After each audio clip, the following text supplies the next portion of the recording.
Ladies and gentlemen, welcome to a brand new episode of Full Steam Ahead. I'm your host, Zoe. Cantu is on the other side. Hopefully, How's it everybody had a going? great weekend. A lot of sports action. Kentucky Derby, the Canelo fight, the boxing match. Rockets losing Game 7 against the Golden State Warriors. Nothing new around there. Sadly, for Houston, it's like almost every Game 7. It's like championship game for the U of H Cougars. Game 7 for the Rockets. Game 7, 2019 World Series is like Game 7's a curse in this city. But still some NBA playoffs. Astros baseball, of course, that's what we're going to talk about for this series. As this title of this episode is the Jake Meyers Show, because Jake Meyers, my God, what a series he had over there at Chi Town in the South Side against the Chicago White Sox this series, even though the Astros would drop the series to the White Sox. And then they lose the opener against the Milwaukee Brewers. They are now 17 and 17, right at 500 in the division. What's going on, Ken? How you been? I know right now in Houston it is a rainy night. Yeah. But everything's good. A nice Monday, I guess, the start of the week. Busy weekend though. I play baseball. I was able to play some golf on Sunday too. I know you had the Canelo fight. How was that? I mean, it wasn't a good fight. I'm be honest with you. Canelo trying to fight, and Skull just kept running around, kept just Man, skipping around, dude. It was not a fight. Of course, thank God I didn't have to pay for it, but yeah, it was just not a fight. okay. Terrence Crawford, Yeah, though, but that will be in September.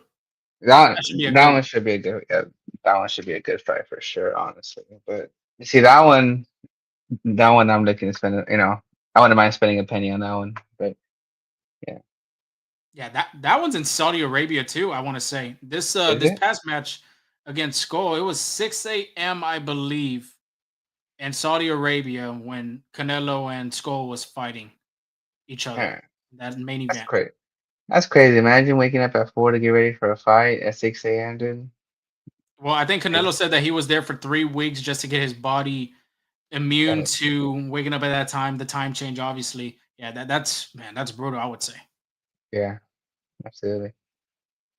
but nobody wants to hear about boxing. Like I mentioned, the Astros are 17 and 17 as of right now. I'm not sure they're what they are in the division. More than likely in second or third place. The Mariners are in first place as of right now. The Rangers have been playing not good baseball as of late, as well as the Angels. And I'm not sure about the Athletics. It'll be interesting. If you want to check that out, Angel, real quick, you can check it out. I'll let everybody know where they can get the objectives going. We'll recap that game 1 against the Milwaukee Brewers, preview that game 2 and game 3 against them as well. We'll recap that White Sox series. Hunter Brown didn't win the American League Pitcher of the Month for the month of March and April. Very shocking, I would say, for me. I put some numbers on there when I was looking at his stats and Max Fried stats, but we'll break down in that. We'll give our opinion. Astros injury updates. Of course, the big man lands on the IL. Should it impact the Astros offense? We'll see. We'll talk more about that. And we'll see if we have a little bit enough time with Around the Horn. But Angel, let everybody know where they can find us, where they can follow us, and all that good stuff. Yeah, absolutely. They can find us on X, Instagram, TikTok, and YouTube. X, TikTok, and YouTube, it's at Full Steam Ahead. Instagram, FSA Full Steam Ahead. You could also find us on Spotify and Apple Podcasts. Right now, the Seattle Mariners and Athletics are 2-1. Athletics are winning in the third inning. But Seattle's threatening though with one out, runners on third and first. Yeah, I pulled up the AL West standings if you just didn't real quick. But both of them, I think it's good for Houston. Mariners are 20 and 13 in first place. The Athletics are 19 and 16 second. Astros, like I said, 500, 17 and 17. The Rangers are 17 and 18, who they just recently fired their offensive hitting coach. I think that's Oh what wow. his name, like I think it was offensive coordinator, which I wouldn't understand why it's going to be like that since it's not football. Mhm. I wouldn't even say basketball does that, but hitting coach has been fired. I think Aaron Boone's brother Brett is now the hitting coach for the Texas Rangers. But Rangers 17 and 18, and the Angels, who are at the bottom of the barrel with a record of 13 and 20. So going into this series against the Milwaukee Brewers, obviously the Astros haven't played them in years, but with the schedule going off, Milwaukee comes to Houston, Houston goes to Milwaukee. The Astros offense, shockingly, has been scoreless for 19 consecutive innings against the Brewers in Well, the city of Milwaukee in American Family Field. I don't know if it's the batter's eye or what it is. I wouldn't think it is because it's just literally green. It's just a big wall, and then obviously above would be the scoreboard.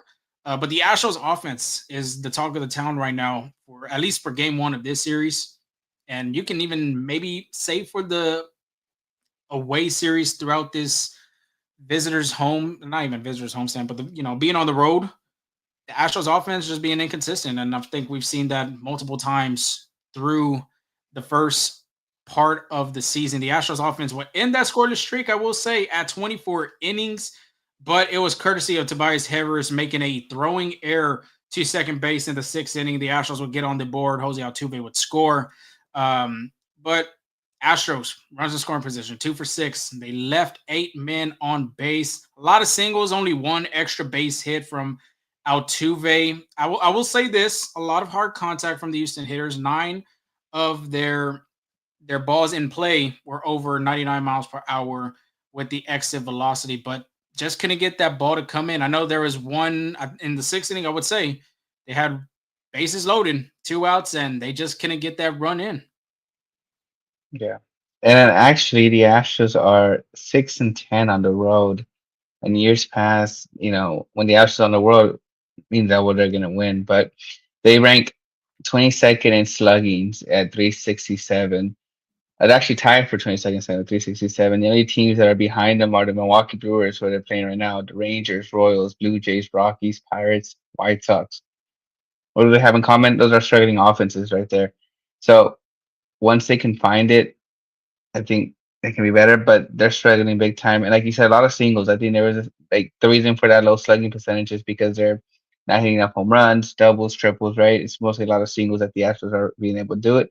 Sometimes they rally with like I remember there was a game where they hit like three straight singles, brought in 2 runs, but then there's times they get a single and then it's double play or strike out, pop out. They just can't move that guy over. So again, yeah, they have a lot of work to do in that offense.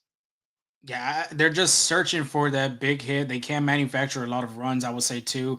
And it doesn't really help when your two hole now being Jose Altuve batting 681, number 5 in the batting order. And I'm just talking about Alvarez being in the order himself, but Yeah. obviously with the injured, we'll talk about that later. Yonder Diaz, 611. Christian Walker, of course, hasn't shown the power number, 619 OPS. You know who's leading in OPS for the Houston Astros right now? I would say either Jerry Pena or Jake Myers. You are absolutely correct. Jake Meyers hitting 794 for his OPS. Real quick, looking at Jeremy Pena, bringing his up. He is next with a 759.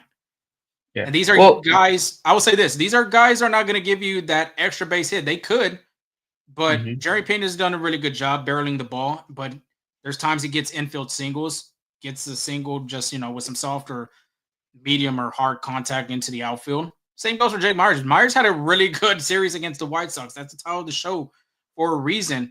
But without that surge in game two, I don't even think his OPS would be leading the team right now. yeah. Well, it, as a team, their on base percentage isn't bad. It's in the middle of the pack they're tied for 16 with a 312 on base percentage. But it's like again, like they're able to get on base, but they're not finding that big hit, that situational hitting to get the guys over. And I think that's what's dragging. Like let's see, in home runs, they're also ranked 21 as a team. They only had 29 home runs as well. So these big slugging numbers, the Astros are at the end of the pack, and that's something that's going to have to change for them to compete in this AOS because this AOS, like, I think that's right now, like, the Rangers are struggling right now.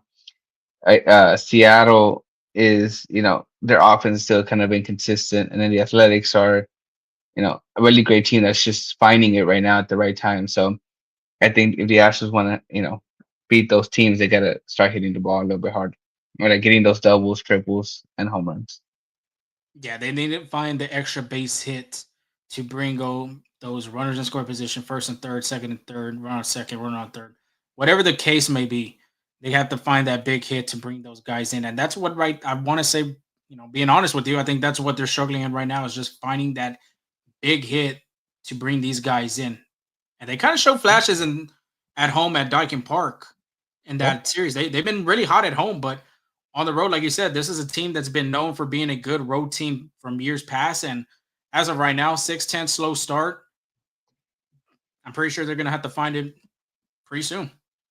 yeah, absolutely. But and the thing is, going into this, starting this 17 game. Wait, is it already started 17 game straight Yes, road this trip? is a 17 Uh, game trip. they actually started off, with the team you want to start off, the White Sox, and that's a team where you thought if the Astros are going to turn this thing around, they got to beat on, that team. They have the Brewers, who kind of, I wouldn't say mediocre, but they're also trying to find their identity as well. Like their offense is kind of slow, like slow start, but their pitching has been kind of great as well. So I think these few matchups are the ones that they have to win out. Like they have to win these series, because after that, who do they got? After Milwaukee, they got Cincinnati Reds, In who's a streaky Cincinnati. team. The Royals, the are next. Then you got the Rangers and Tampa and Seattle. So those are some teams you're gonna have to beat. The Astros actually lost the series against Kansas City earlier in the season, so you know those are teams you got to beat. I will say this though, it will help Houston go against teams like Texas and Kansas City because those teams, as of right now, their run production has been very low. I think they're So how's the averaging like Brewers almost like Houston, and the like White three to Sox? oh, and the White Sox. But the White Sox captured that series. But back to the Rangers and Royals, I mean, they're averaging about 3 to 4 runs per game. So those are teams you But got to capitalize on, especially when you go back home. I don't know if the series on the for Texas is going to be at home, but I know for sure the Royal series will be at Ducky Park. see, well, you can say that for ma- mainly all the teams they're facing. The White Sox starting to score runs. Milwaukee's Absolutely, starting to yeah, score runs. 100%. KC, Rangers, Tampa's on the bottom of the pack too. Seattle's offense actually doing pretty good as well. So I mean, these are teams you could easily score on. It's just that they're just finding that, like you said, those extra base hits to bring guys in. Like honestly, I know it's 17 game stretch. I know that's tough, but that's a winnable series. Yeah, and I'm not making excuses for them, but when you're going against pitchers like Cole Reagan, Seth Lugo with the Royals, and you go to Texas, you're that's one of the best starting pitching rotations as of right now in baseball with Tyler Mahle, Jacob DeGrom. I mean, they got good pitchers there. Of course, with Tampa Bay, that they've always had a great starting pitching. Drew Rasmussen, Shane Bass, or Boss. Right. Um, so, and you're probably going to see one of these pitchers in one of these series coming down the road. So, against a team like the White Sox, which we're going to recap here in just a second, you have to take care of business. You can't play down to the competition. Yeah, that's what they But did. Ronel Blanco did a really good job, though, and that's kind of like the positive in this game series opener against the Brewers. 6 innings, 7 hits, 3 earned runs, 2 walks, 6 strikeouts, 98 pitches were thrown, 66 were strike, 14 swing and misses. Great to see that from him. But Blanco relied more on his slider in this outing. Threw 38 more sliders in this game, 32 four-seam fastballs. His changeup was the least thrown pitch in this game. RPM, which is the spin rate of the ball, was just down by 29 on his slider. 11 called strikes plus whiffs on his slider as well. But when you look at the chart against right-handed and left-handed hitters, a lot, and I mean a lot of emphasis on that. Were thrown out of the zone to right-handed hitters. So I had some good break on it, made some hitters chase. The only one he probably would like to have back is that 2 run homer that threw that breaking ball to Christian Yelich that was about 412, 413 foot to right center. But at the end of the day, quality star in the book. 2 of his last 3 starts, though, have been pitched through 6 innings. The walk rate has looked really good in those 3 starts as well, not allowing 3 or plus, like we had mentioned. If you could get to 2 and lower than that, you're looking like a good, more than likely a good Ronel Blanco outing. And sure enough, 2 of the last 3 starts, he had done that. Yeah, absolutely. I think Bruno Blanco has looked better of late. I think he's probably found what maybe that feel for that slider. Like you said, he's trusted enough to throw it 38 times and throw it a lot more than he did the fastball. So great. I would say 3 consecutive starts for Bruno Blanco. He's going to definitely need that since that's what Cutters is back. And luckily with the injury to Spencer Arrighetti for him, he's still on the rotation. But once he comes back, it's kind of looking like what's going to happen. So, he's looked a lot better. But you're right, the walk rate, 2 walks, that's what needs to be down for him to, have quality starts again. I think Ronald Blanco did a great job pitching. I don't think they lost this game because of him. I think it's mostly like the Astros not being able to hit off to base Myers. That's the biggest thing. But I think he did enough to keep the Astros in the game. Yep, and you can even say for his last start, it was pretty decent. 5 innings, 3 hits, 3 earned runs against the Tigers. Only Yeah. gave up 2 walks. So his last 3 starts, he's only given up 2 walks in each of those starts. April 16 was the last time he threw 3 walks, and that was against the St. Louis Cardinals over there at Busch Stadium. But other than that, he's looked like he's found a little bit of it. Of course, there are some outings going second time through the order, or even the middle part of that order. He'll struggle here and there. He'll like for instance, this game right here gave up 3 earned runs in the third inning. So if you're an Astros fan, you're probably thinking like, "Oh no, here we go again with Blanco." Wheels are starting to fall off, but hey, he did a really good job commanding the zone. Didn't give up a lot of mistakes. Runners in scoring position for the Brewers too. Did a really good job, didn't allowing those guys to come in. So could have been an easy game of going 6-0 in this game, but Blanco really did a good job holding his ground and put the Astros in a winnable position to try to come back and win that game. Yeah, I agree. Like I said, the Astros did not lose this game because of Ronald Blanco. So he did what he had to do. Yes, most definitely. But we're gonna cruise real quick to this recap against the White Sox series. Game one, real quick, they lost 7-3. Framber Valdez, 5 innings, 7 hits, 4 earned runs, 2 walks, 6 strikeouts, 10 swing and misses, thrown a lot of his sinkers, only 5 groundouts. Surprisingly, this is a guy that gets the ground ball consistently in each game. A ground ball guru, I would like to call him. But we've seen this. We've always talked about this. Very inconsistent starts from Framber Valdez. One start, he's given you a good 8 innings of 2 hit, 2 run baseball, and then there's days that he's going to give a 5 innings and going to give you 4 to 5 earned runs of baseball, man. And right now, that's kind of the tale of the tape for him in his season, at least. La Grasa has just been struggling, and you've preached it a lot. This is a contract year for him. I know I've heard, and like I said, the internet is the internet. I will say this: I don't think the Astros should trade. If that was even a thought in anybody's head, they need to rethink that because this is a guy that has done a really good job for this Houston team throughout his time in a Houston Astros uniform, regular season, Cy Young candidate. Just right now, he's playing inconsistent baseball, but yeah, let's put those to rest. Trading Framber Valdez at the trade deadline would be a mistake for the Astros. I actually haven't heard that, but I'm glad I have it because that's a terrible take. Whoever brought that up, just with the value of pitchers that they bring. Dana Brown's always searching for pitchers, and Prime Rodez has been what the opening day starter for the past 4 years.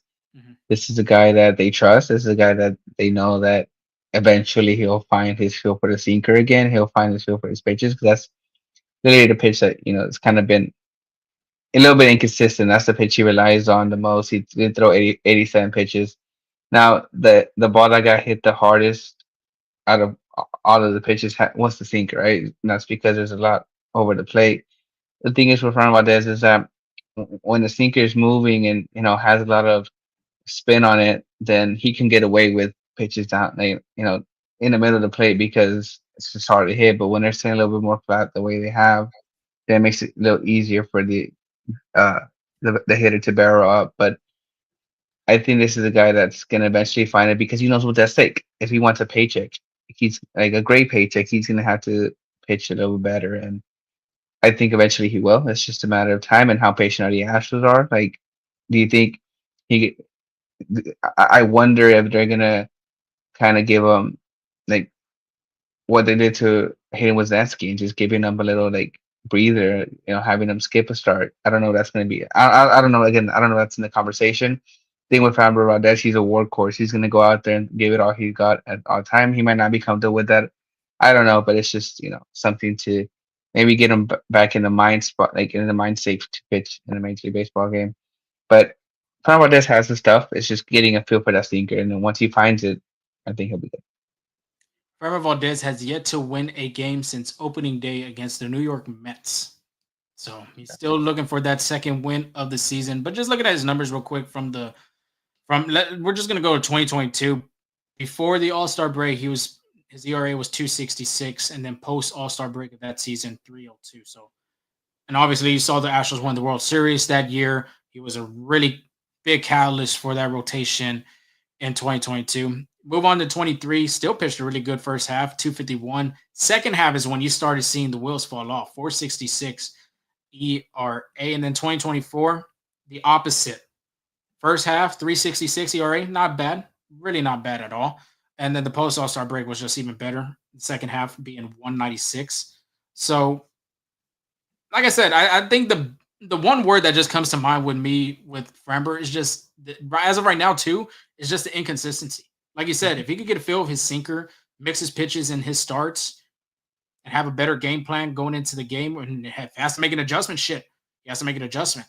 I think that I Yeah. really honestly think that's just the thing for Framber Valdez as of right I think to me is that he's been so confident in this sinker in years past, and as he should be. It's just a great pitch to put, in his arsenal, gets a lot of movement that he's kind of relying on it a little too much, and it's kind of harder way to get it. It's like kind of like like that. For example, maybe a soda addiction you got, right? Like it's bad for you, but you just keep wanting more. I think that's the thing with the sinker, right? He knows it's a great pitch. Right now he's not feeling it, but that's his bread and butter. He's not gonna stop throwing it. Uh, isn't the pitches that throw the most in every single start just because that's how great it is. It's just, but once he gets that break, once he gets that feel, it's just I think you'll be able to see more better performances for Fernando Valdez. now. Yeah, I agree. 243 opponent batting average. He's allowed 20 earned runs this season so far in 7 starts. So, like I mentioned, he's still searching for that second win of the season, but he's just gonna have to continue to wait. Maybe in the next homestand, when the Astros travel back to Docket Park and play against the Reds. It didn't really help though for him that his offense wasn't behind him. And like I mentioned, game one of the Brewers series, it was like that for the White Sox as well. Astros were 2 for 13 with runners in scoring position. Yiner Diaz was literally the only offense for Houston, scored 2 of their 3 runs with 2 extra base hits, a double and a solo home run. Of course, you would like to see that home run with runners in scoring position, like on runners on second and third, or even a guy on second. You would like to see a 2 or 3 run shot, but just didn't happen for him. And like I mentioned, give your flowers to Jonathan Cannon. Cannon pitched a really good game against the Astros, and like I had mentioned last time, he pitched really well in his first start against them, and sure enough, did the same thing: 6 innings, 9 hits, 2 earned runs, no walks, didn't give up any walks, and struck out 5 Astros. So, like I said, just a tip of cap to him, but the Astros have to do a better job with runners in scoring position. Moving to game two, real quick. Uh, that's when the offense showed up, but the offense was Jake You mean Myers. It wasn't. you mean Jake Myers showed up? Yes, it was not typical Astros offense. It was Jake Myers offense. Jake Myers show, for instance. That's why it's the episode. Of course, late night shows. You never seen that. I'm pretty shocked. Jimmy Kimmel, all those guys. But Myers 4 for 4, 2 home runs, 7 RBIs, first multi home run game since 2023. A double, a triple, and a single shy from the cycle. I think a lot of people would love to see Jake get his first cycle in his career. But first of anything, first career 7 RBI game. Myers tied the club record with 13 total bases. The last person to do that was Jordan Alvarez, and that was just last year against the Philadelphia Phillies when the Astros were going crazy in Philly. Chas McCormick hit a home run. I think Alvarez had 3 home runs that game. Eric Garrity was floating with a no hitter against the Phillies as well. But it's good to see Jake being consistent and hitting really well, especially in that bottom part of the order for the Astros. Yeah, and this is from Ryan Spader. He tweeted this out. He's like, Astros Jake Myers is one of the all-time favorite type of games. 4 hits, including a double, triple, and homer, but no singles, so no cycle. He calls it the too good for the record books game, which is the first in franchise history for the Astros. So it's the first time that someone hits 2 home runs, a triple, and a home run. It's also the first one in MLB since Adam Duvall on April 1st, 2023, and first in Major League Baseball out of the 9 hosts since at least 1901. So just an amazing game for Jake Myers. So ma- I'm I'm sure you might see a game like this, eventually, but it might happen to a long time. Just how crazy that no, that game was for Jake Myers. Yeah, you might need to send that rake to Cooperstown because that was man, that was a great game for him, honestly. Just to see the way he was swinging, man, he just he was in control in that batter's box. Like the plate was his. He was seeing the ball like a beach ball. That's how he was Yeah, playing in this series. We'll have a little bit more on that and when we talk about our and overall thoughts. and honestly, if it wasn't for Jake Myers, the Astros only scored one additional run after that. So if it wasn't for Jake Myers, the Astros might have gotten swept this series against the White Sox. Just to think about that.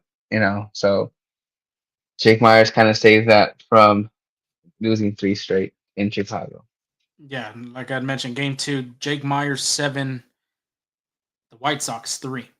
But the final score was 8-3. Like I had mentioned, moving to Hunter Brown, who got roughed up. I'd never seen Mhm. Hunter Brown get roughed up like that in the Early, beginning of the game, man. Brown allowed 3 runs in his first inning, but after that it was kind of smooth sailing for him with 5 scoreless innings. The stat line of that game for him: 6 innings, 4 hits, 3 earned runs, 3 walks, and 9 strikeouts. 98 pitches were thrown, 60 were strikes. I'm pretty sure if Brown could go back to that game, he would like to not give up the free base. 3 walks. That's a shocking number to see from him because he is not a guy that allows a lot of walks in a start. But 15 swing and misses, another quality start added to the book. Topped out at 99 miles per hour. But like I had mentioned, this is a guy that's just done a fabulous and really a great job so far into the season. 7 starts. He's just looked like he's controlling the mound. And man, Houston got a good one in him being the ace of this rotation. If Framber decides to leave and test free agency, Houston got him for at least 3 more to 4 more years, I would like to say. And we talked about the contract extension. We're not going to talk about it too much, but yeah, Brown pitching a really good job ending that. Was that no? That was in the beginning of May, but he had a really good March and April. We'll break down that coming up. Anything to add on Brown before we get to game three? yeah. I mean, he had a great March and April. He had a great. I mean, he's starting out to a good May as well. Yes, he got hit up a little bit, but as a major league pitcher, it's kind of hard to be perfect every time. And even on Hunter Brown's worst day, he still pitched a quality start with 9 strikeouts. So I think any pitcher would take that sideline any day of the week, honestly. He's still like right now, Hunter Brown's their ace until Fernandez can find it, and he's pitching like one. Again, luckily the offense did come around for him because if Jake Myers didn't, then that stat line gets a loss, right? But Mhm. but the thing with pitchers is that you can't control how many runs your team scores. You can just limit the other person's runs, and I mean, he allowed three, and he, you know, didn't get didn't allow his rough start to kind of shake him a little bit. Was able to avoid any further damage and just pitch well the rest of the game. Yeah, because you'll see some starting pitchers in this league that give up what 2 or 3, 4 runs in an inning, and then just goes downhill for them. They don't know how to come back, but that's why I'd like to say he was composed. First inning, giving up 3 runs. Hunter Brown knows who he is. He's been pitching lights out so far this season, and went back on the mound and threw 5 scoreless innings for Houston. Like you mentioned, if Jake Myers doesn't have the game that he had, you could be looking at this as an L and a wasted start. We've already seen one wasted start from Hunter Brown's outings. We saw an outing with Framber Valdez literally pitched the whole game and giving up 2 earned runs against the Royals. We've seen it with Ronel Blanco. We've seen it with Wisniewski. We've seen the offense not produce in some of these games. But like you said, starting pitchers, relievers, they can't control the game and they can't control, well, they can control the game. They can't control the runs, the manufacturing of getting guys in for their team. Only thing they could do is pitch and hit their locations and have their command and as sharp as they could and make sure that the opposing team don't score any runs. So I think the Astros eventually will be able to come around offensively. It's just you gotta be patient. most definitely. But real quick, game three was very interesting. Should have been a win for the Astros, but they would lose 5-4 due to a rainout in the seventh inning. Story of the game, I will say though, was going to be Lance McCullers Jr. returning for the first time in 900 plus days, having pitched since Game 3 of the 2022 World Series. Of course, you've seen him get at least one start in spring training, but it was just different, a different vibe. Just having him being on a major league mound in the regular season. Think about it, 2022. Not to mention, he hasn't even figured out the pitch clock. Pitch clock wasn't there at that time. Oh So yeah. him being adjusted to that during spring training and all this type of stuff, of course, even the minor leagues, being able to see him back on the mound for the first time was very warmsome for not just him, but for family. I would even say for baseball fans, if you're not even an Astros fan, just for baseball fans, because you love to see comebacks, especially from a guy like this has been battling injury after injury after injury. Yeah, absolutely. Right now, I'm just trying to figure out his pitch, his pitch mix. I'm curious to see if he threw, I should have done this beforehand, but I'm curious to see if how many breaking balls he threw. So if you can give me a second I on will that. say a lot of breaking balls. I did see something about that, but you go ahead and do that. Stat line real quick: 3 2/3 of an inning, 3 hits, no earned runs, 3 walks, 4 strikeouts, threw 87 pitches. 51 of them were strikes. Like we mentioned, more than likely we're going to see a pitch count from McCullers being his first start coming back to the big leagues. The only thing was 6 swing and misses. That was very surprising, but it didn't help that he pitched a very long and very long second inning. The first inning he threw 22 pitches. Second inning he threw 33 pitches. But he did bounce back, faced the White Sox lineup twice around. Should have ended with 4 innings under his book with the strikeout, but the blue behind the plate did not give him that call on a 3-2 count to the batter. It literally strike above the zone, below the strike zone. But the umpire didn't give him the call. Joe Spotter would come out and take him out. But like I said, it was just great to see him come back, especially in an Astros uniform, knowing the history he's been with this organization, has a tattoo of be someone with an astronaut. That's how committed he is to this city. Rich history of him pitching through tough environments in tough games. Like I said, it's just great for baseball fans to see a guy like this be able to come back after all the setbacks, injuries, and all this other type of stuff. Yeah, absolutely. Well, I'm looking at his pitch mixture here. Actually threw the changeup a lot more, but it's very close. 28 changeups, 25 sinkers, 20 sliders, 13 knuckle curves, and one cutter. So I guess same old Lance McCullers, not afraid to throw his pitches, especially the move, like all his breaking balls in there. So I think that's what he could be seeing a heavy mix of it for the rest of the season, I think. Yeah, like we said, I mean, people were saying like, "Oh, well, this wasn't a good outing." Come on, man! Like, y'all gotta know baseball. First off, here's a guy's barely coming back since 2022, and you're already saying, "Oh, seeing 6 swing and misses, that's not good enough." Um, this guy's coming back. Like, that's the beauty of this internet, bro. That's the beauty of this because you got a lot of people that talk a lot of mess, but they don't know about the game.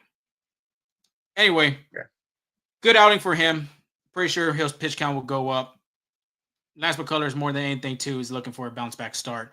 More than likely, he'll probably be in that rotation against the Reds. But Air, Zach DeCenzo dropping a ball in the outfield didn't really help out the Astros. That they were cruising. Zach DeCenzo hit a 2-run homer. Mauricio Dubon with a 2-run single. And the Astros looked like they were going to win this game. Going into the fifth inning, Ryan Gusto comes. Oh, Taylor Scott actually pitched one, got one guy out. Ryan Gusto came up to do 2/3. Andrew Benintendi comes up, hits a fly ball to right field to Zach DeCenzo. DeCenzo has to come crashing down, and I think he just squeezes his glove a little bit too early. Ball did not make it in the pocket of the glove, bounces off. Benintendi gets to second, and of course, the major league teams are going to capitalize on them type of situations. And the White Sox would score 3 runs in that inning.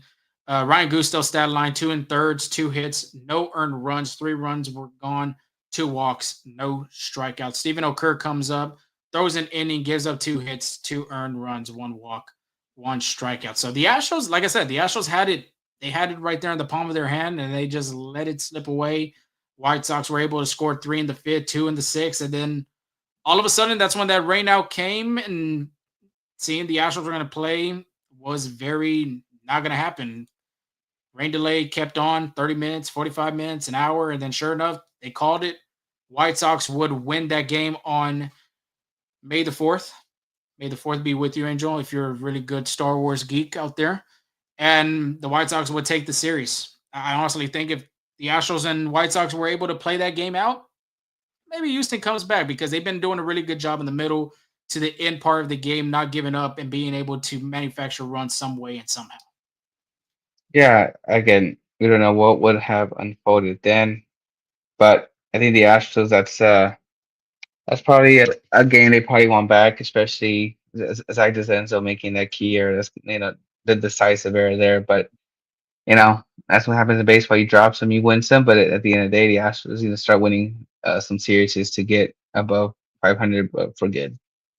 Yeah, and Denzel too on that play specifically was one out. If he would have caught it, it would have been two outs. So could have been a different game. Honestly, could have been a different game. White Sox maybe would not score 3 runs, maybe not even score two, maybe not even score none. So, like you said, that's the beauty of this game. It's going to test you right there. And sure enough, it tested Zach DeZenzo. And the White Sox will go on to win that series against Houston. They were 8-23 going in against the Astros before the series. They were able to pick up 2 wins against them to get to double digits in the win column. But But it might cost them a first round pick. could be. Could be. Overall thoughts, real quick. Jake Meyers, historic game two, and the great series overall, real quick. 7 for 9 in this series, a double, triple, 2 home runs, 8 RBIs, and 2 walks. Before the White Sox series, he was batting 250 and had an OPS of 599. After the White Sox series, he was hitting 303 with an OPS of 806. Obviously, we told you in the beginning of the show, his OPS leads the team, but now it's in the 700s. But like I said, it's good to see him be able to rake and produce in the bottom of the order for the Astros. Some quick historical facts here. Became the first player in franchise history to tally 13 total bases while batting in the ninth hole. Became just the fourth player in MLB history ever to record 13 or more total bases while batting in the ninth spot, following Jackie Bradley, who has the record with 14 total bases. So he was one shy from tying, two to passing. Two more coming up ties the club record with 4 extra base hits in a game. Last person to do that was Alex Bregman, and it was against the Chicago White Sox in 2022 as well. And Jake Meyers, like you had mentioned, Angel Astros. Meyers is the first Astro to record 4 extra base hits from the ninth spot. And this is courtesy of the Astros giving us them back. So Meyers put himself in some great conversations, at least being in the franchise record books. Absolutely. And I know a lot of fans have praised Jake Myers' defense, and surprisingly so, but whatever adjustments he's made over the offseason has really paid off offensively because he's been a different hitter. I know many talks were about trading Jake Myers just because, many believed his offensive numbers would never be up there, but he's been able to prove that he can hit in this league. That's why, again, sometimes patience matters with these players, right? The Astros would have given up on him and traded him earlier. He would have been doing this with another club instead of the Astros, right? So, sometimes it takes these players to get adjusted and find their niche, find what works for them. And so far, Jake Myers has done that. Yeah, like I mentioned, and I've always said this. I like Jake Myers being in the bottom part of that order. Gives the Astros some ways of try to find a way to get some runs in the top of the lineup. Of course, right now Altuve's struggling. Pena's literally the hot one in the top of the order. Isaac Paredes is another guy you can add to with Pena. But once this team gets starting to go, and if Myers can continue the way he is doing, I mean, it's just great for Houston to have somebody at the bottom part to bring up somebody in the top of the order if he gets on base. So Yeah, really good things to see there from him. absolutely. And another guy I think that could be getting more ABs is Zach DeZenzo. I'm going to ask you this after I read this stat real quick. White Sox series, 3 for 6, a double, a home run, 3 RBIs, and a walk. Of course, he did have that error, like we had mentioned in the show, slugging 476 in his last 7 games before the Milwaukee series. Did go 0 for 4 in the series opener against the Brewers. Cam Smith hasn't been getting a lot of games as late, Jordan Alvarez is now in the IL. Could we potentially see DeZenzo get more at bats throughout this series? And you can even go on to add on for the whole week against the Reds and, potentially the future. I think so, and I can explain that a little bit more once I do the injury updates because I'm actually gonna do that first before the pitcher preview this time. But yeah, I'll touch on that. But yes, I do agree with you. Like it. You'll elaborate more when we get down there because that is a crucial guy the Astros are not going to have in their lineup, even though his OPS, his batting average, and all that is down. Before we get to the pitching preview, of course, there were some awards handed out. I believe it was Friday night. The MLB had given up the pitcher of the month, the player of the month, rookie of the month, relievers of the month. Hunter Brown did not win the American League Pitcher of the Month, the award or the accolade, whatever you want to call it, went to Max Fried of the New York Yankees. We are going to compare numbers real quick, and I want to get your opinion on this Angel. Hunter Brown, we'll start off with him. A 1.8 WAR, 4-1 record, 122 ERA, a 325 ERA plus. He pitched 37 innings, 40 strikeouts, a 0.84 whip, a 189 opponent batting average, a 29.9 strikeout percentage, 7 walks, 5.2 walk percentage. Real quick, moving on to Max Fried. He had a 1 WAR, numero uno, 1. 5-0 record, 119 ERA, 334 ERA plus. He threw 37 innings and 2/3, striking out 33 batters, 0.94 whip. Had an opponent batting average. I was trying to do the math on this, so you can correct me if I'm wrong. 195 to 199 opponent batting average, 21 strikeout percentage, 9 walks, and a 5.7 walk percentage. Freed, if you compare these numbers, he owns, I'm pretty sure there's a better word than said own, but he was better than Brown with the record being 5-0, an ERA being 119, the ERA plus being 334, and he got two more batters out than Hunter Brown. 37 innings and 2/3. Brown would only have 37 innings.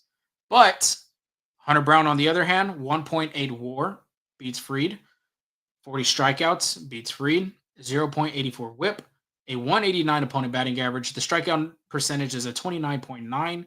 He's least walks of 7 and then 5.2 walk percentage.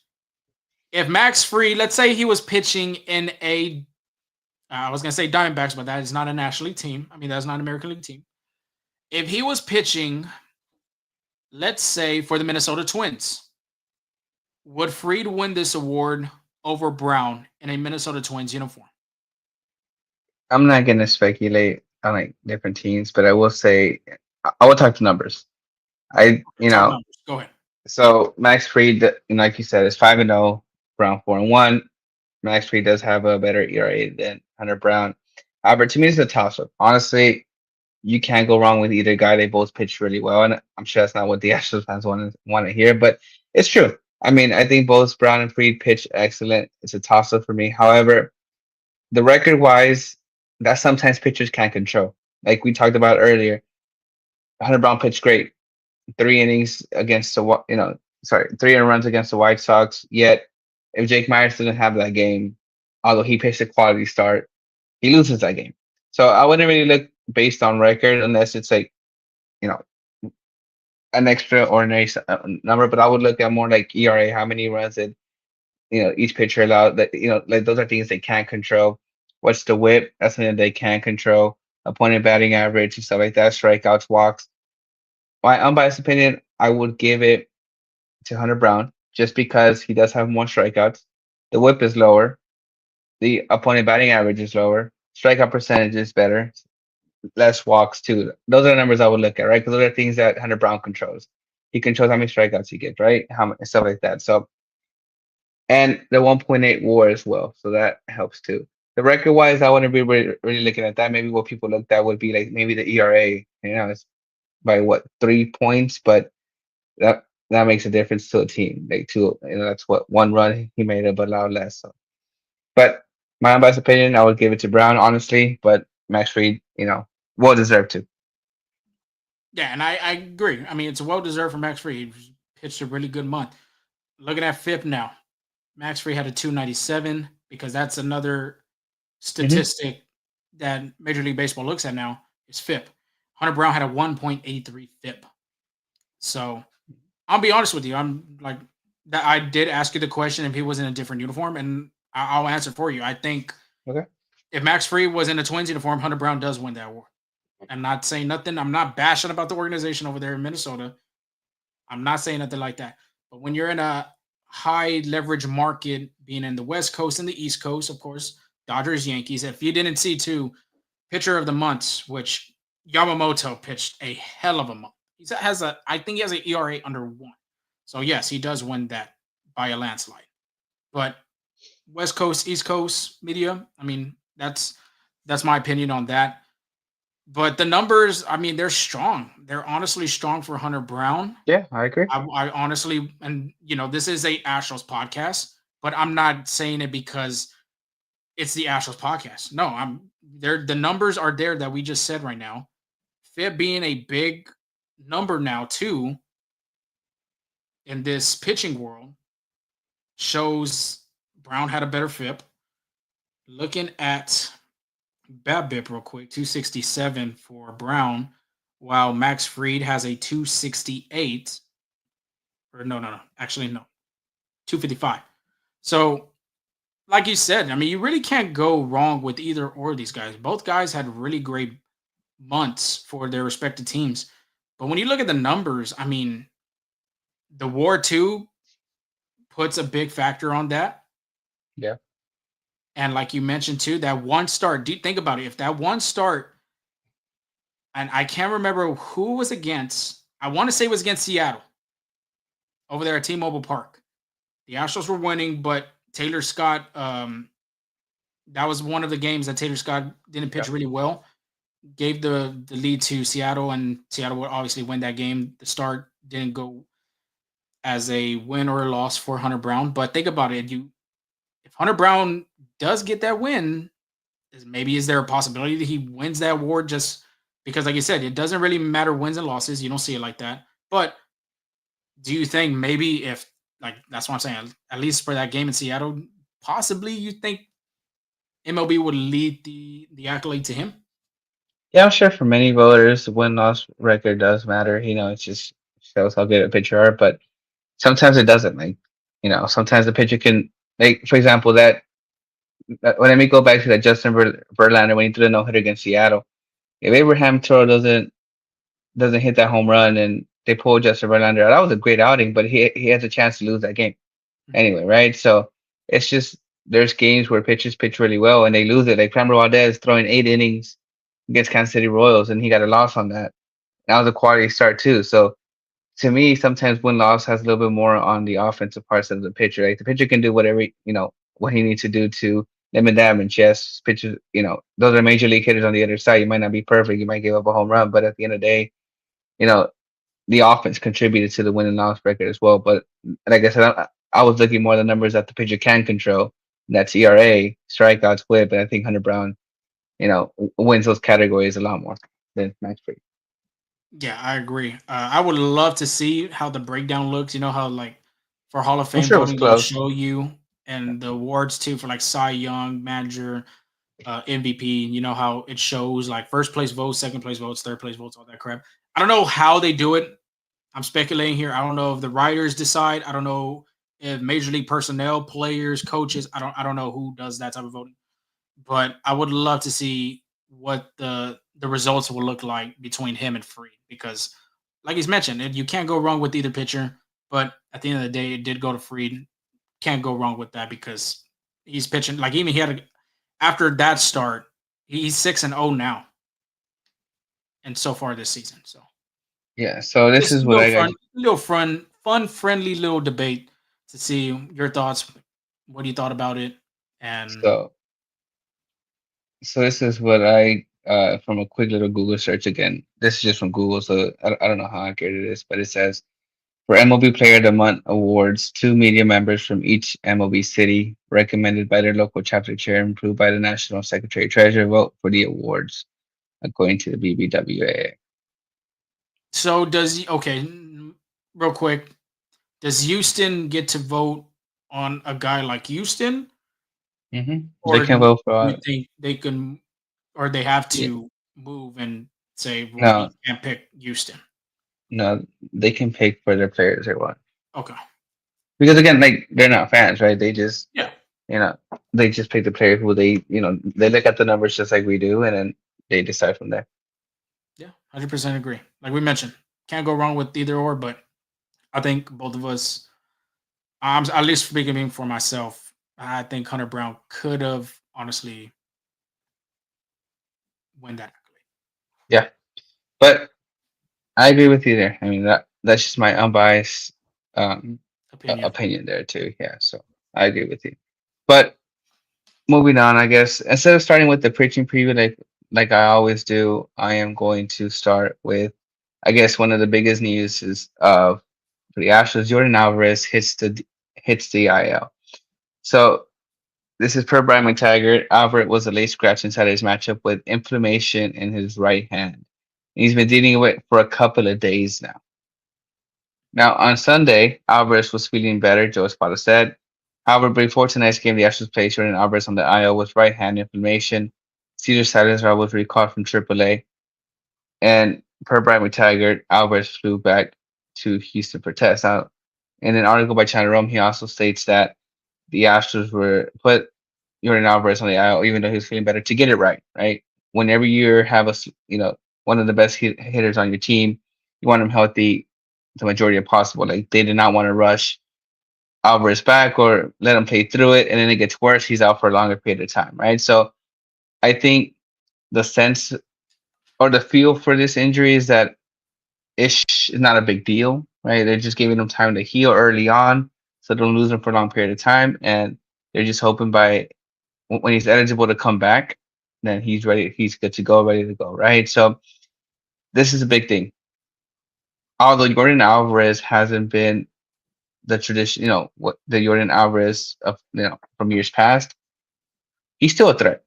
Pitchers are still pitching him closely. Pitchers are still going to be like tread carefully, hitting the strike zone with him because man, with an injured hand, and he still hit a 400-foot home run or like close to 400-foot home run in Kansas City.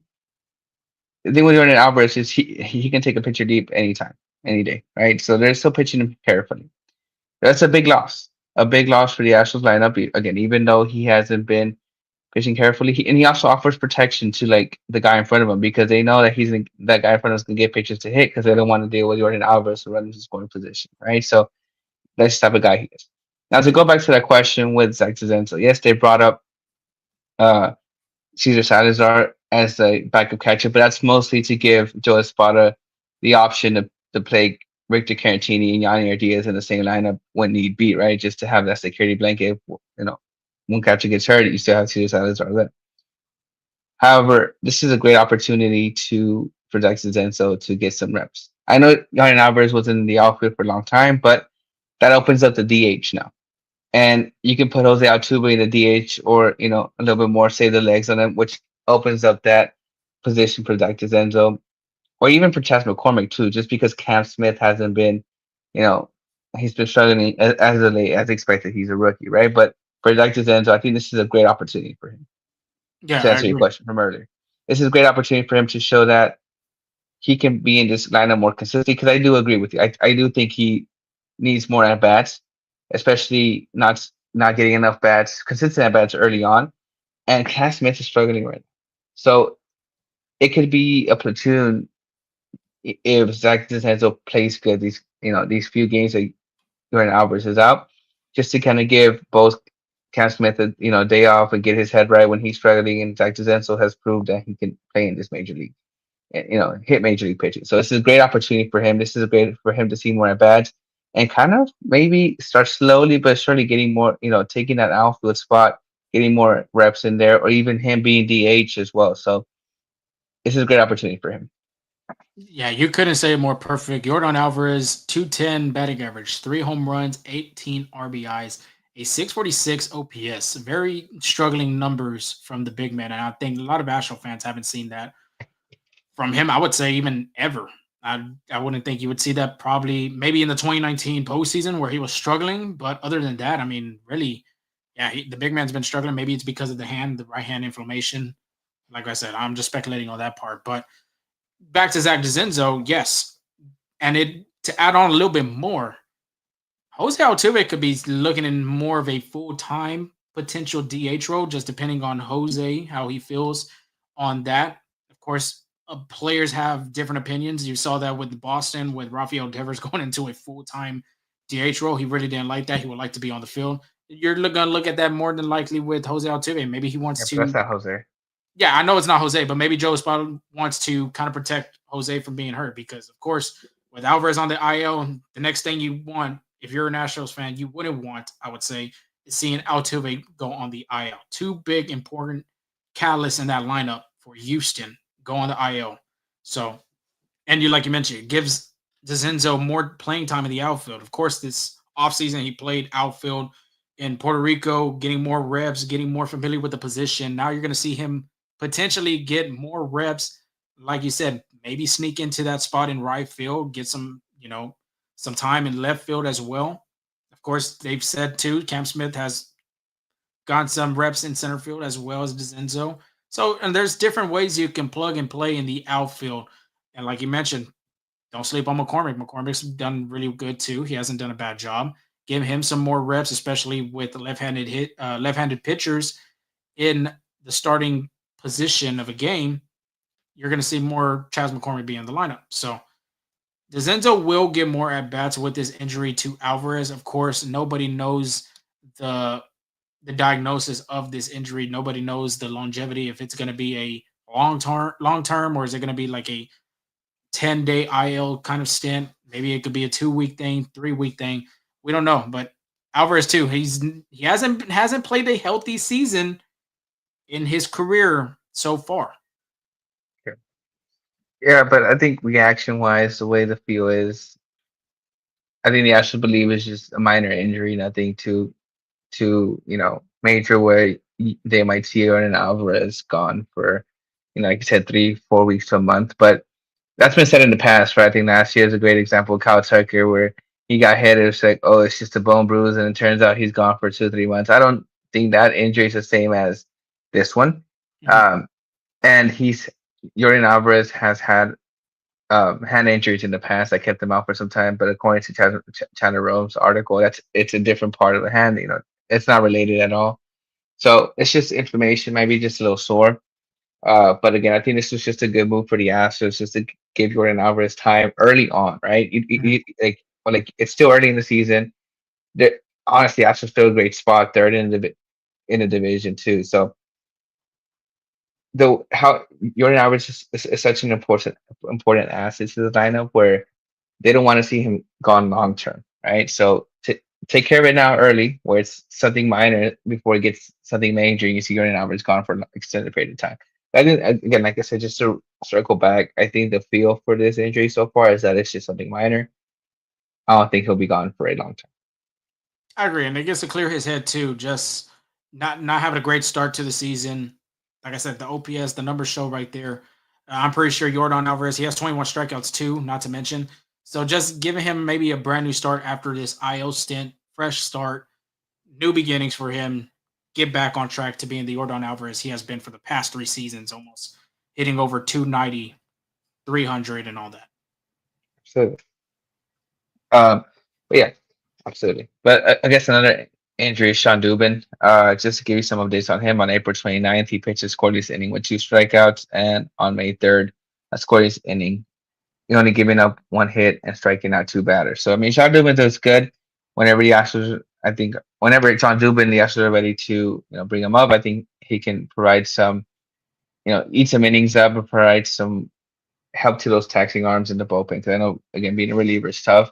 Sometimes you're asked to pitch 3 days in a row, 2 days in a row, and I'm sure some of them can use a break between that. So Sean Dubin can kind of eat some innings there too. So I mean, he's looked good so far in his rehab assignment. Yeah, that guy can probably come back up and eat some innings. Logan Van Wire just got sent down for the McCullers transaction. So yeah, another guy Yeah, that the Astros could is benefit using. Brian Abreu's no longer in the fraternity? Yeah, Any new version? he's back in the bullpen. Perfect. Okay, just making sure that because again, with Van Y and a Brady, that's less, but Brian Brady's back, perfect. Cool. But I guess I can get on with this pitching preview before, because as it hits the hour mark. If you're joining us late, again, this is the last segment. There's no after this. Astros injury updates have already been set. So Tuesday, I'm not talking about Monday because again you just saw that game, but Tuesday it's a 6:40 start again. Hayden Wesneski is back in the rotation versus Chad Patrick. Um, Wesneski's 1-2 with 3.86 ERA. His last start versus KC, which is actually a few weeks, like 2 weeks, like last week or 2 weeks ago. Five innings pitched, 2 hits, 2 runs, 0 walks, 1 strikeout. Again, he missed his last scheduled start for extra rests with the Astros deemed, and it might have been because they saw something. I don't know, right? Because he did throw a season low 1 strikeout and tossed 51 out of 80 pitches for strikes. His velo was down on his fastball. On TV, I saw it read 90, but on Statcast it says he threw an 89.7 fastball on the first pitch of the game. You could read that though. Yeah. They're not going to So put 89.7 on the scoreboard. yeah, exactly, right? They're gonna round up. But the thing is, his fastball is usually around 93, 94, high 92. So maybe that's what they saw. Maybe they just needed to give his arm a rest. I just bring that up just to kind of give a feel of, to explain the extra needed rest, right? Like I just talked about, being a reliever is hard because you have to pitch multiple days. I'm sure that aren't that shoulder, that elbow might hurt a little bit. Well, for starters too, they throw a lot more pitches and they only get 4 days of rest before they have to pitch on the fifth day.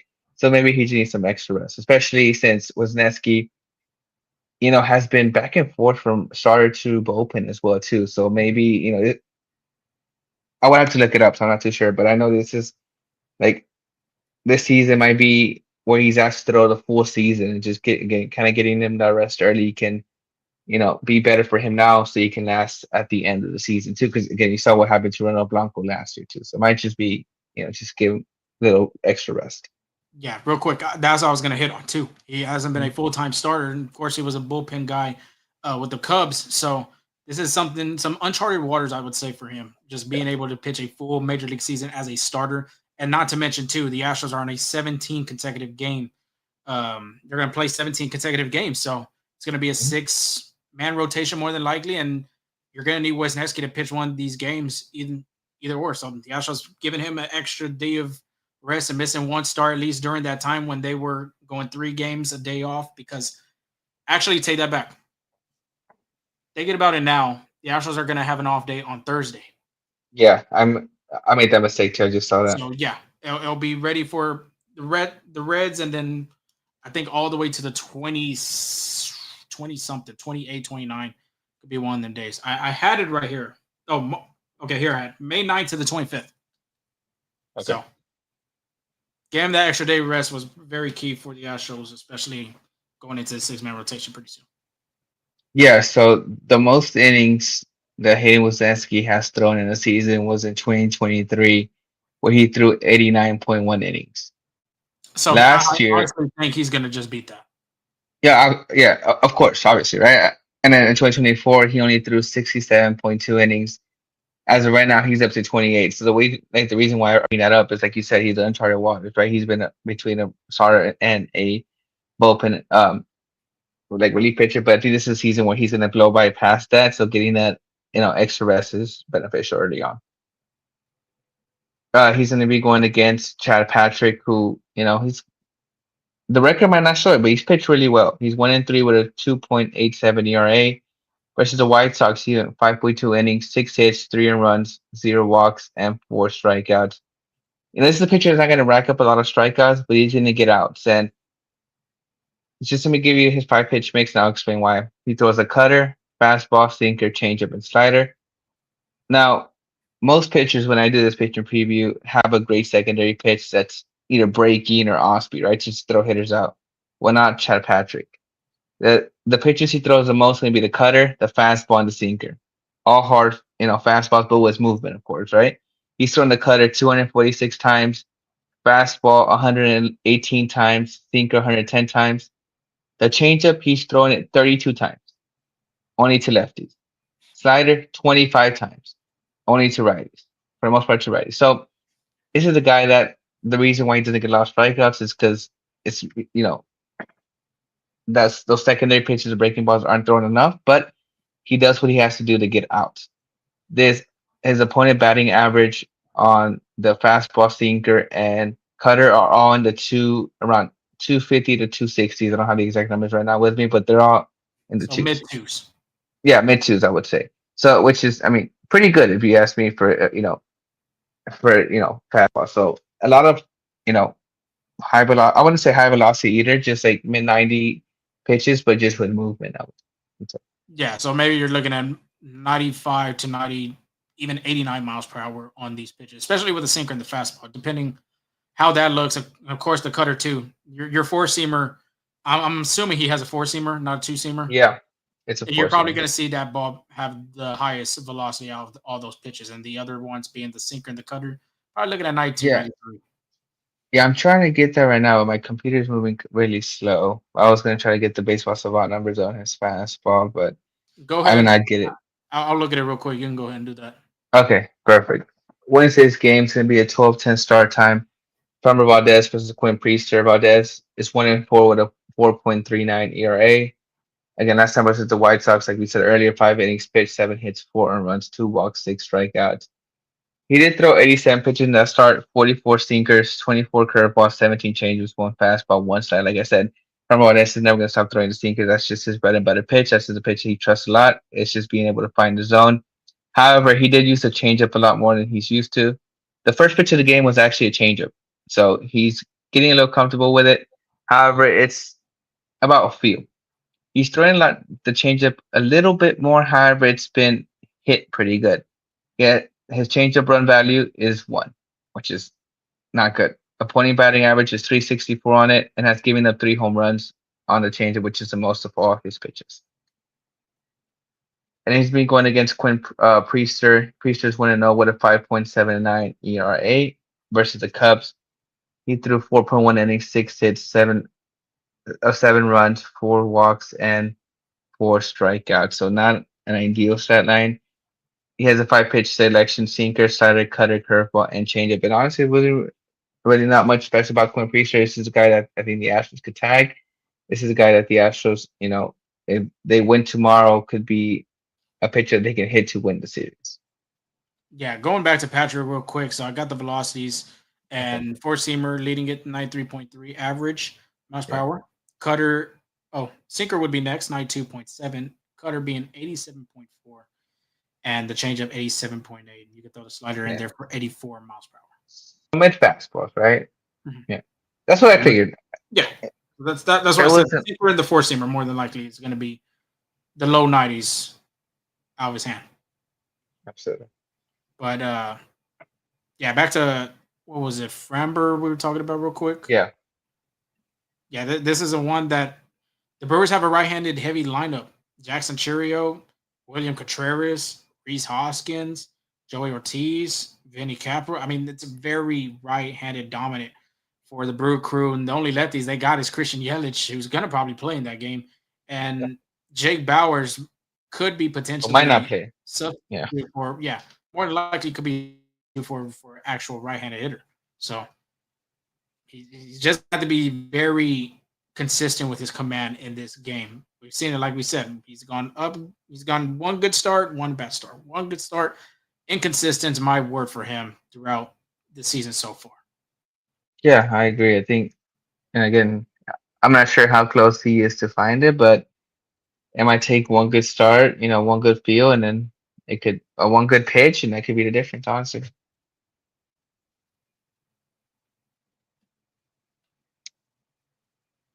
But that's it, Yeah, though. my Wi-Fi is not good on my end, so if you want to go ahead and lead us all, Oh I yeah, mean, take us to the end by all means. sure. Yeah, I got it. Well, thank you for listening. We had a great crowd today. This is, wraps up the Full Steam Ahead podcast. I hope you enjoy, the pitching preview.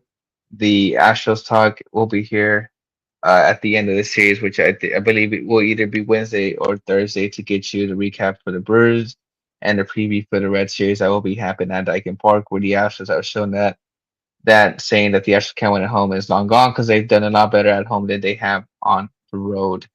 I know your Wi-Fi is a little shaky, but do you have any last words, Lorenzo, or are we good to go? Nah, just appreciate everybody tuning in. Of course, we love to have this audience debate to see, is Zach DeZenzo get more ABs? Should Hunter Brown had win? We love the engagement. If y'all can engage next time, really appreciate it. But other than that, social media, FSA Full Steam Ahead on Instagram, Twitter, Full Steam Ahead, as well as TikTok. We're getting the content really ready for the next homestand. So be aware if you haven't subscribed to our YouTube channel, which we'll put a lot of our content on as well. Make sure you hit that like, hit that subscribe button. Then you won't miss any of the videos, the notification bell as well. And Spotify and Apple Podcasts, wherever you get your podcasts. If you can, watch us, listen to us on the road, on your way to work, at your kids' T-ball game, because sometimes, sometimes you love to see it, sometimes you don't. So other than that, I think that's pretty much it for me, Angel. Anything for you? Yeah, that's it for me too. Appreciate you tuning in. Yeah, everybody be safe on the road, especially if you're in the Houston area. It is going to be a rainy start to the week. So till then, we'll get you that recap, like Angel had mentioned, get you the preview going against the Reds. Everybody stay safe, and we'll talk soon. Peace.